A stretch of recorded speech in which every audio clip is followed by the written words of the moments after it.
се вештачат над 70 мобилни телефони и 30 на десктоп и лаптоп компјутери. Се прават проверки и анализи за истрагата во Кочани. Течат и оние 300 распити кои ги најави обвинителството со цел да се утврди вината и за кобниот 16 март, но и системските пропусти кои се правеле од институциите во континуитет една деценија. Министерот за внатрешни работи Панчо Тошковски се надава дека во најкраток временски период истрагата ќе финишира. Во врска со истрагата која што се води од страна на јавното обвинителство, сето на кое што е превземено како действие досега е споделено со јавноста. Истрагата е се уште во тек. Министерството за внатрешни работи постапува по добиени насоки и наредби од страна на јавното обвинителство. Се надеваме дека за максимално краток временски период ќе ја затвориме целокупната истрага за да може да се продолжи со останатиот дел од постапката. Социјалдемократите обвинуваат дека истрагата погрешно се води, бидејќи не се фокусирала на актуелните пропусти вечерта на трагедијата, туку се враќала од кога била отворена дискотеката. Тоа според Бихачка се прави за да се заштитат актуелните полициски началници и службеници кои според нив биле директно одговорни.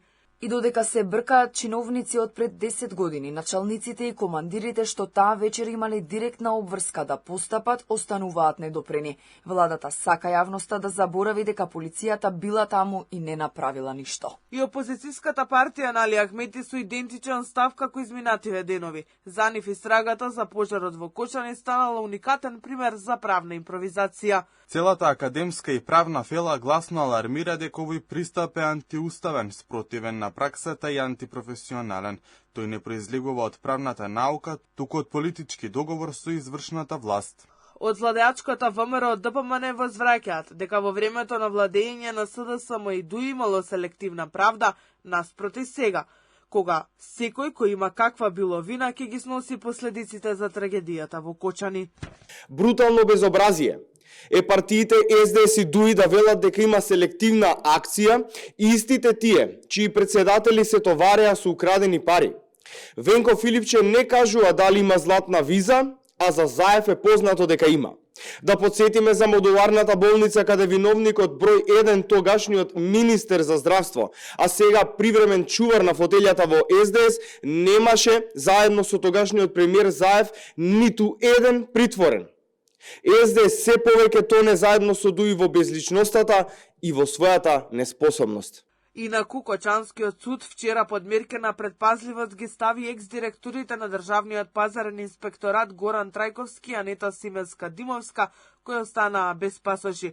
По излегувањето од болничко лекување мерки за предпазливост доби и синот на Дејан Јованов Деко, кој е газда на дискотеката Пулс. Во ефективен притвор остануваат екс-министерот за економија Кришник Бектеши, а неговите предходници Валјон Сарачини и Беким Незири се во куќен. За амбасадорот Дритон Кучи, кој исто така раководеше со оваа институција, изречени се мерки на предпазливост. Во куќен притвор се и поранешните градоначалници на Кочани Лупчо Папазов, Радко Димитриевски и Николчо Илиев, или од првите 24 осомничени, 14 се во ефективен притвор.